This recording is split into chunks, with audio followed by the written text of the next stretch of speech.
The sun was setting behind the towering city skyline, casting long shadows across the narrow alleyways where Mira had spent most of her day scavenging for scraps. Her stomach growled again, a constant reminder that hunger had become a steady companion. She had heard rumors of a wealthy family in the heart of the city, a millionaire with a son who hadn't spoken in days. People said no one could make him talk, not nannies, not tutors, not doctors. But Mira had a plan. She adjusted the strap of her worn bag, stuffed with a few tattered notebooks and pencils, and took a deep breath. The mansion loomed ahead, its gates shining like gold in the fading sunlight. She could hear the faint sound of laughter and music from inside, a world so far removed from hers that it almost seemed unreal. Yet, despite the opulence, Mira didn't feel intimidated. Hunger had sharpened her courage, and her determination burned brighter than fear. She stepped forward, her small shoes tapping against the stone driveway. Each step made her heart race, but she reminded herself why she was here. This was about more than food. This was about proving that she could do what no one else had, that she could make a difference for a boy trapped in silence. When the massive double doors opened, the air inside smelled of perfume and polished wood, so different from the streets she knew. The millionaire's son sat on a velvet couch, legs swinging, tossing a golden toy car from hand to hand. Mira swallowed her nerves and lifted her head. "Sir," she began, her voice steady despite the tremor in her stomach, "if I make your son talk, will you give me your leftovers?" For a moment, everything seemed to freeze, the flicker of the chandelier, the soft hum of music, even the boy's swinging legs. Mira met the man's sharp gaze, unwavering. She knew her words sounded bold, maybe even foolish, but there was no room for fear. Her stomach could wait a little longer, but her determination could not. The millionaire's eyes narrowed as he took in the small, determined figure before him. Mira's clothes were dirty, her hair tangled, and yet there was something in her gaze that made him pause, a spark of courage he hadn't expected. He adjusted his cufflinks slowly, as if trying to decide whether she was a nuisance or a prodigy. "And why?" he asked, his voice sharp, "do you think you can make my son talk?" Mira met his gaze evenly. "Because I understand him. I know why he won't speak. He's not stubborn, he's afraid. Afraid of being misunderstood, of being ignored. If I can show him that talking isn't scary, he will speak." The boy, who had been swinging his golden toy car, turned his head slightly, curious despite himself. Mira could see his hesitation, the tiny frown of distrust. She knelt down to his level, keeping her voice soft and gentle. "Hi," she said, smiling warmly. "I'm Mira. What's your name?" The boy's eyes darted to his father. "Why, do you care?" he asked quietly, almost a whisper. Mira didn't flinch. "Because I think you have a story to tell. Something important inside you. I want to hear it, only if you want to share." The millionaire's brow furrowed. No one had ever spoken to his son like this, so simple, so honest. Most adults tried to bribe, threaten, or coax with gifts, but Mira's approach was different. It was patience, respect, and quiet understanding. He found himself leaning against the doorway, arms crossed, watching as Mira waited. Minutes passed. The boy's fingers fidgeted with the toy car. Mira simply waited too, her gaze steady, her presence calm. Slowly, almost imperceptibly, the boy's lips quivered. I don't like it here," he whispered. Mira nodded, her smile gentle. "I understand. It's okay to feel that way. You can tell me anything. I promise all. Listen." The boy blinked, unsure, but something in Mira's presence made him feel safe.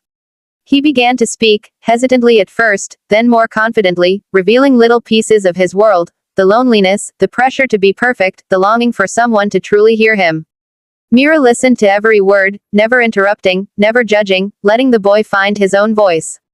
The millionaire felt a strange lump in his throat. He had spent so long trying to coax words from his son, but here was a stranger, a poor girl, doing what he could not. Slowly, a sense of awe and respect grew inside him. Mira wasn't here to manipulate or flatter. She was here to connect, to understand, to bring life back into a boy's silent world. The room was quiet, save for the faint ticking of a clock and the soft hum of the chandelier above. Mira remained at the boy's level, her hands resting gently on her knees, her gaze warm and steady. The boy's fingers clutched the golden toy car, but the tension in his shoulders had eased slightly. I like the car," he muttered, his voice barely audible. "But I don't like everything else." Mira nodded encouragingly. "That's okay. You don't have to like everything. But it's good to tell someone how you feel. That's how people understand each other." He hesitated, glancing at his father. The millionaire's eyes were fixed on them, a mixture of skepticism and curiosity. The boy swallowed hard, as if gathering courage from somewhere deep inside.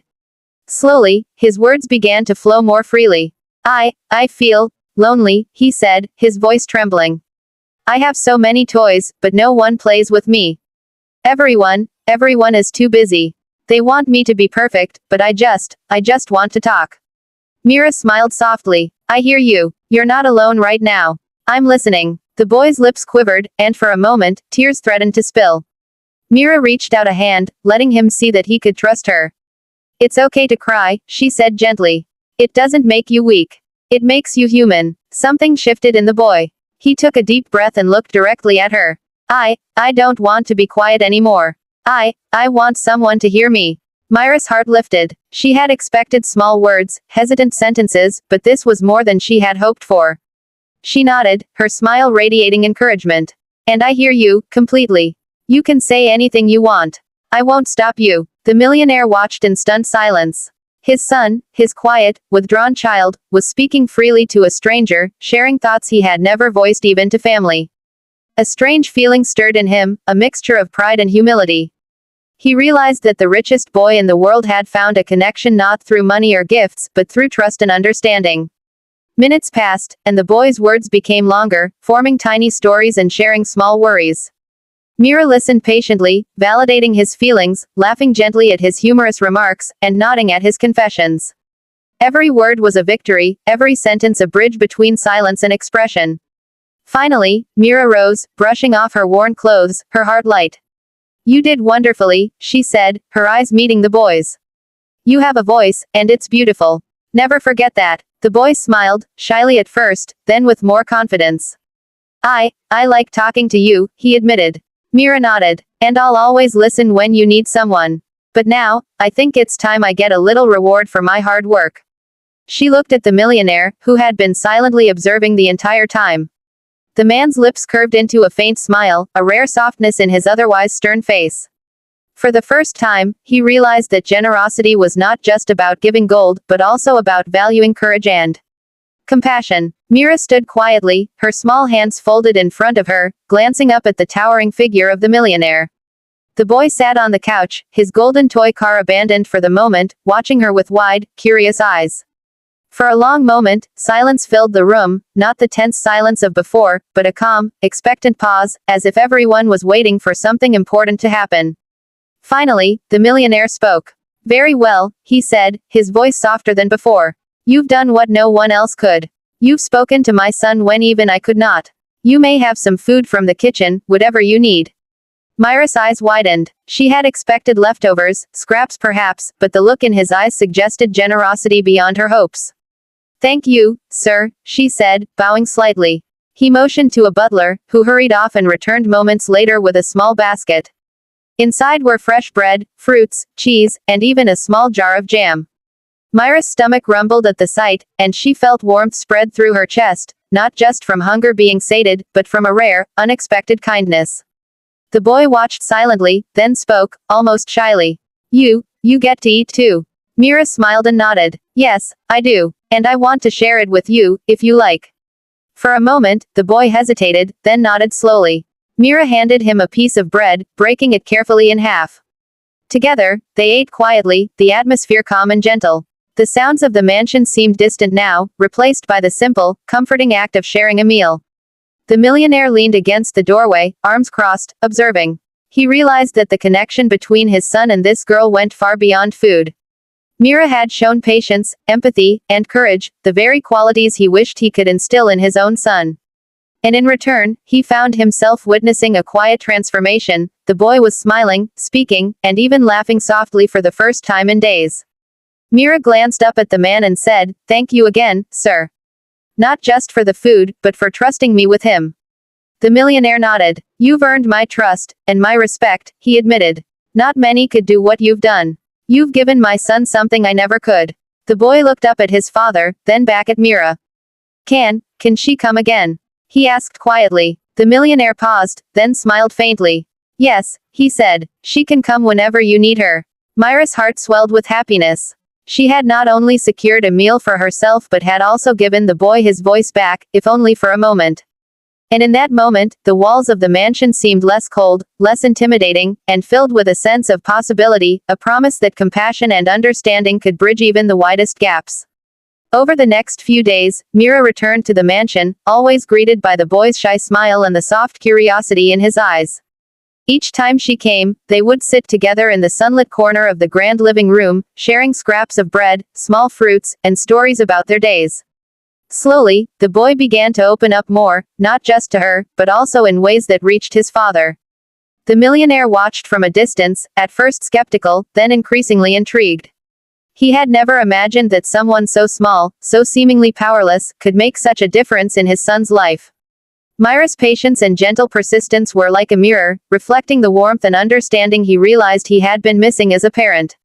One afternoon, Mira noticed the boy staring at a painting on the wall, a portrait of the family in happier times. "Do you like it?" she asked softly. He nodded. "It reminds me of when things weren't so lonely." Mira reached out, her hand resting lightly on his. "You can make things better now," she said. "You have a voice. You can speak, share, and even change how people feel around you." The boy looked at her, eyes wide with hope. "Really?" "Yes," Mira said firmly. "Even your father listens more when you talk." The millionaire, standing nearby, felt a pang in his chest. He realized Mira was right. His son's silence had never been stubbornness, it had been fear and loneliness. And now, because of Mira, he was beginning to understand what it truly meant to listen. Slowly, he approached them. I want to try something," he said, his voice tentative.